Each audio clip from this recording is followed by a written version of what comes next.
பாதி மலர் போல வளரும் விழி வண்ணமே வந்து விடிந்தும் விடியாத காலை பொழுதாக விளைந்த கலை அன்னமே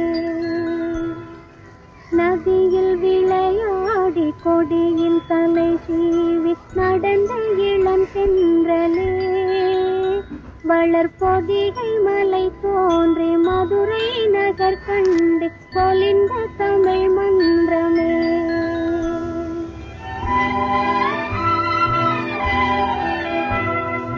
மலர்ந்து மலராத பாதி மலர் போல வளரும் விழி வண்ணமே வந்து விடிந்தும் விடியாத காலை பொழுதாக விளைந்த கலை அன்னமே நதியில்